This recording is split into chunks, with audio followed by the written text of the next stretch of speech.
My name is Rick Clunn. I'm a professional bass angler, and I've been doing that now for 50 years. We're breaking all the records in the book. He's going to be our winner! Fourth-time Bassmaster Classic champion, Rick Clunn. Every day that went by, somebody else would ask me about it. It's your 500th event coming up. It's your 50th year. I've been doing this a heck of a long time. We live in a country where there are no limits. One of my favorite philosophies is that you should be contributing in a positive way to humanity till the day you die, no matter how old you are. Just don't quit. Everybody says, when are you going to quit fishing? When are you going to quit fishing? When I quit doing that. 69 years old and whooping bass from coast to coast. Don't ever accept that all your best moments are in the past. And one thing I've learned about being a bass fisherman, you better have a real strong heart.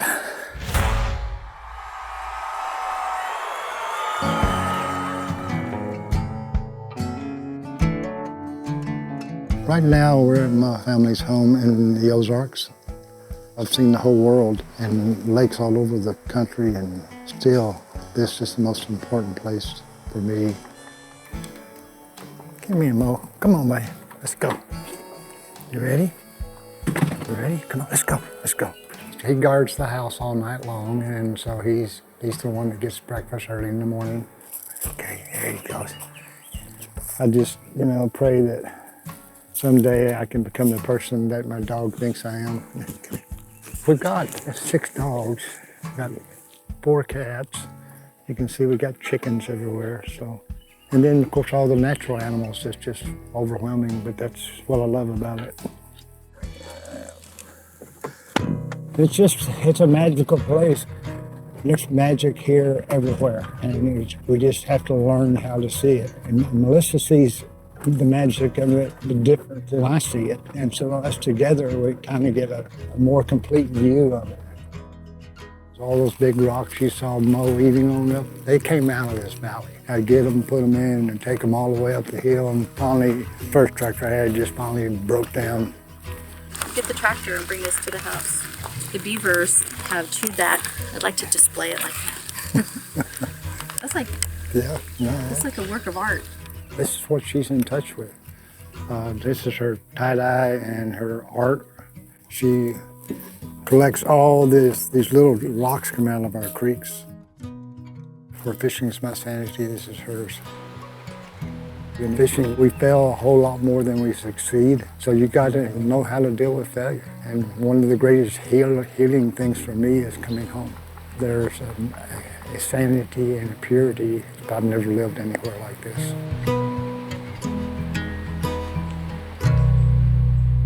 How would you describe yourself as a person? Strange. I get that from good authority. My dad was raised in the Cherokee Indian Nation. I do share their philosophies about, that all things are connected. And the Great Spirit is the spirit that moves through all things. Or if you want to convert it into science, the Great Spirit is the energy that moves through all things. The old way of thinking about fishing, even the federal government has fishing listed as gambling. If it took more skill than luck, then they put it in the sports category, the IRS did. But if they thought it took more luck than skill, they would put it in gambling. I had a great job. I was working in the largest corporations in the world. I quit my job in March of 1974 and immediately lost the house and went broke within 2 years. And in my 3rd year in 1976, I realized I'm broke. By all social accounts, I'm a failure. But ironically, I like myself more than I'd ever liked myself in my whole life. But I also realized I got to get over this luck factor myself. And I knew the most important tournament for me to win, to turn it around, was the Bassmaster Classic. So I went back and started studying how every Bassmaster Classic had been won at that point. And this is, I guess, kind of my office. Every Bassmaster magazine I've ever gotten is up here.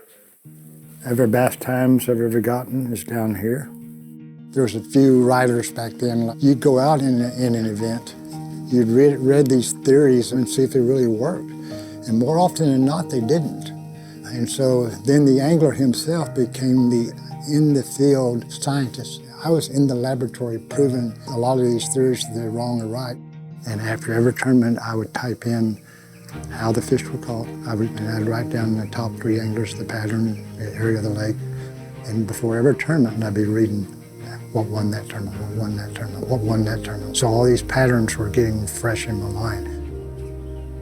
Taking what people thought was a luck and turning it into an art and a science. All right, here's our man, the leader. The only man in history to win classics back-to-back. Oh! Now I feel like I'm standing in the Olympic Games of bass fishing. Breaking all the records in the book. Let's give it for him, folks. Come on, everybody, stand up.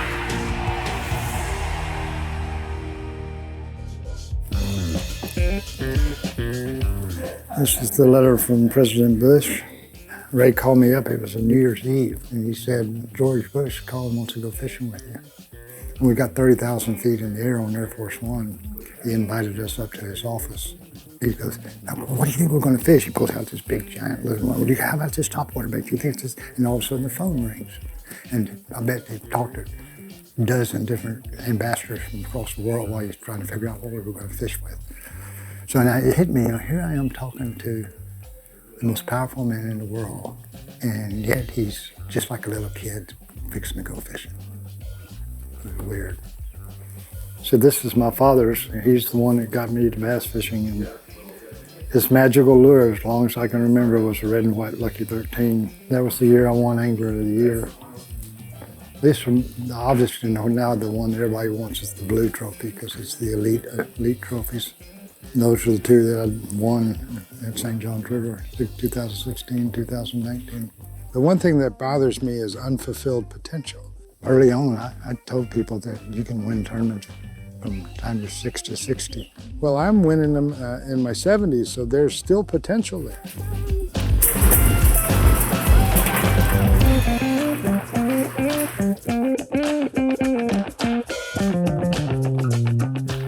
Well, we're going to enter the sacred tackle room. It's what I call the room of overkill.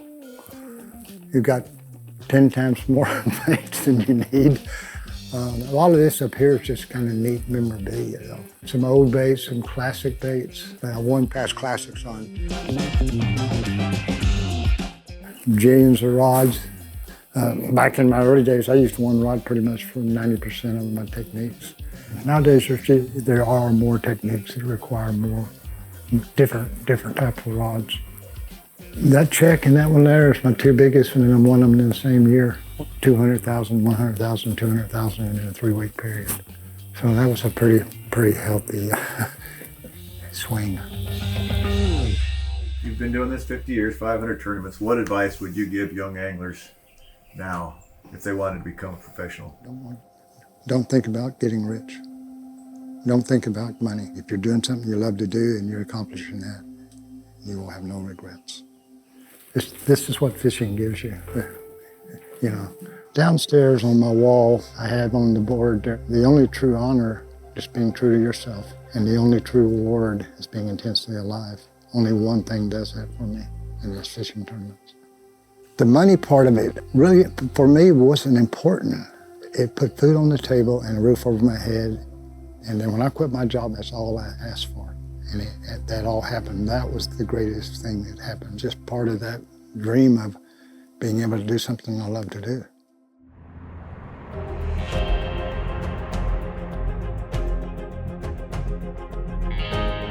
One thing that I did do early on out of necessity was started camping because I couldn't afford motel rooms, and that was one thing. And then the more I camped, the more I really liked it, because to become a really good angler, you got to get it acclimated to the weather, and you've got to stay in tune with the natural rhythms. You've got to feel the humidity changing just like the animals do. And when I was camping out, I didn't lose it.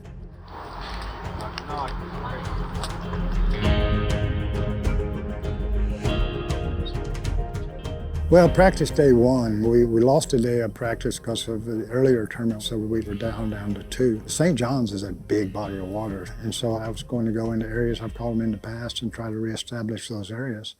One of them was Crescent Lake, and that's the one I chose the first day. At the tournament beforehand, I got something, I don't know what it was. practice day one, I just didn't have, I had no energy left. I had a cameraman with BASS, and that day was the day that my energy level went as low as it had been all week. I had to bring him back in at noon, and then I started to go back out, and I just didn't have the energy to go back out. So I only practiced maybe 4 hours that first practice day. I ended up catching 2 small fish in practice, and that was it. But I'm not sure I've had as much pressure on me as this one, because everybody's making such a big deal about the 500th event. They want you to win. I don't think they expect you to win. Yeah. They want this for you. A lot of people do. I didn't expect the amount of attention it's getting.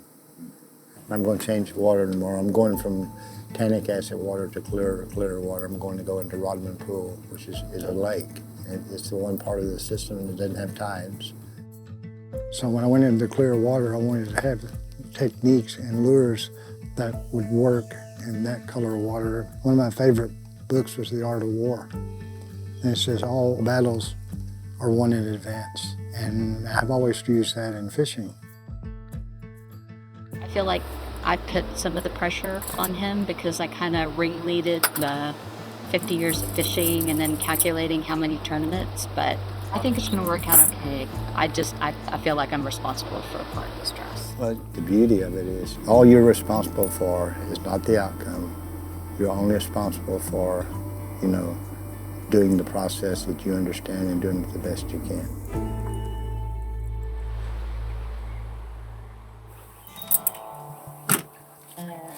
Okay.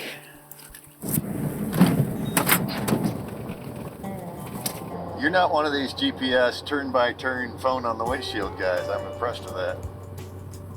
No, we can't let our natural senses atrophy.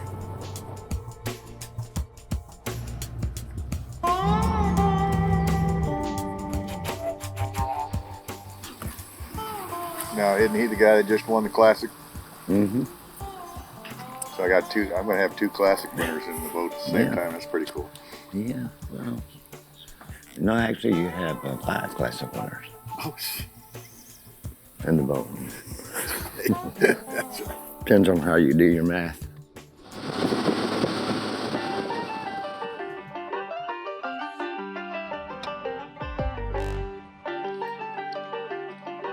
The first stop we made, I was throwing a trickster spinnerbait. First cast, I catch one.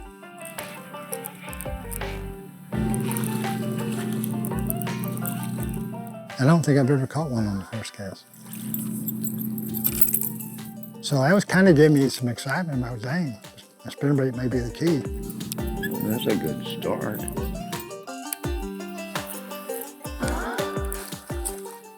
Fish keep biting, I won't even know I have a back problem. Magical endorphins kick in. It makes all the pain go away. I've been dealing with a lot of pain in my back. Went to the local doctor and I'd crushed 3 vertebrae in the middle of my back. He said, you broke your back. And I learned a couple of tricks. As long as I'm catching fish, the endorphins kick in and those muscles don't stress. So now I know that if I want to have a good day with very little of that pain distraction, then I better be on fish. If you want to be in shape for fishing, you got to be on the water. Because fishing is a really healthy place to be. I'm acclimated to the conditions.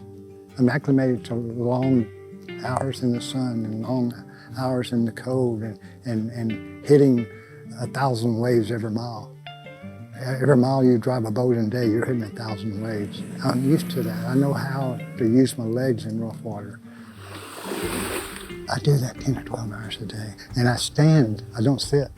So what we do is incredibly healthy. Just do it. That's what's going to put you in shape.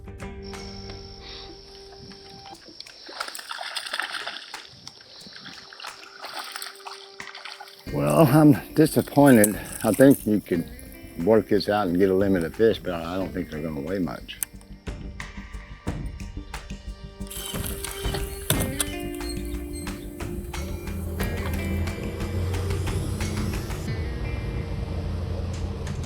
I have this here so it keeps my butt above my knees so I can use my legs in rough water. If you have to sit on your butt, they never lick. Go down your spines. It doesn't matter if it's big or small, they add up.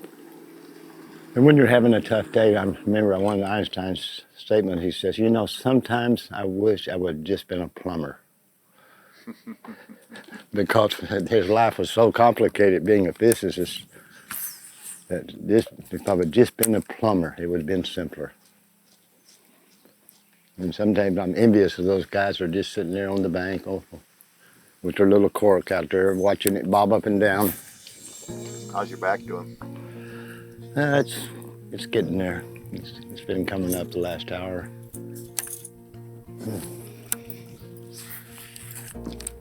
I don't have pain on a daily basis. Just when the stress of fishing kicks in, I'll get down here and do some yoga and some just stretches, and it'll buy me another hour or so before it kicks back in, usually. You know, and there's bad stress and there's good stress. I've had stress, what people refer to my whole life, but stress sometimes makes you perform at a higher level. Bad stress kills you. I got rid of most of the bad stress when I quit my job. On a podcast a month or two ago, he said, where would you be if you weren't fishing? And I mean, it came out of my mouth before I could even think. I said, I'd be dead. And I would be. I'd be dead. And Einstein made a statement that the intuitive, creative part of your mind is the gift. The rational mind is a faithful servant. Often in life in corporate America, they elevate the rational mind to the master and they forget the gift. You know, some of your greatest moments on the water has come from that thing that Einstein kept saying, it didn't come from our rational mind, it came from somewhere else.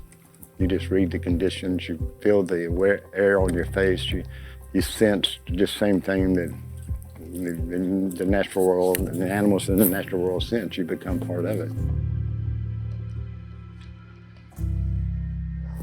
I've always had the ability to shut out most other distractions, but this is one you can't shut out.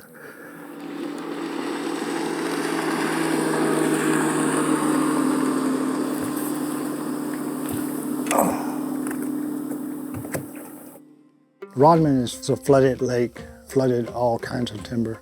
And that timber is still out in the water. A lot of it's loose, but it's floating around. And the fry have no place to hide except around those big logs and stumps. And then you'll have what we call fry protectors. And that's what you really had out there. You had a lot of fry out there hanging around those logs and stumps. And so a jerk bait is just traditionally a really, really good bait to jerk through those fry like it's feeding on them. And all of a sudden this fry protector come up and bust it. Didn't catch a lot of fish, but I started feeling I understood what they were doing.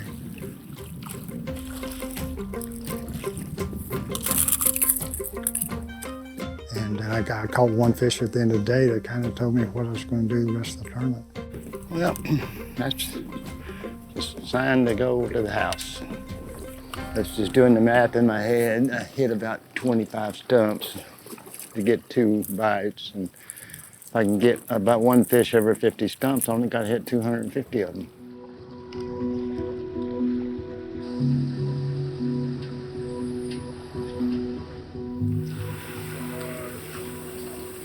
I'm always the first one there, and it's mainly because I don't like lines.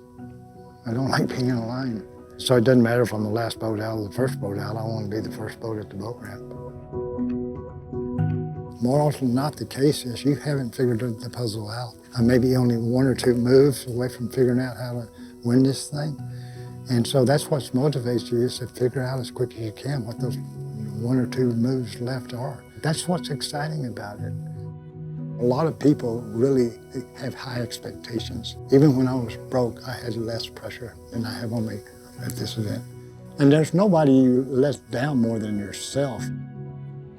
Thank goodness, and this has always been true in fishing, is once I crank the engine and take off, it goes away. And once I go out there and start fishing, I'm back in that world that makes me feel alive. This is 500 Bassmaster Elite, the legendary Mr. Rick Clunn. Every sport has a tendency, if you don't watch it, to eventually consume you. Even the sports you love. I want to experience what fishing can teach me. The learning there is infinite. Bassmaster Classic champion Rick Clunn. I don't think we were put here to retire. I think we were put here to learn from the day we were born to the day we die. And that's what I intend to try to do.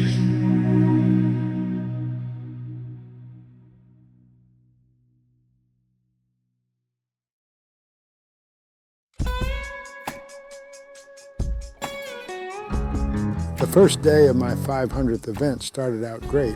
Within the first 30 casts, I caught a nice one, and then within 30 minutes, I had 4.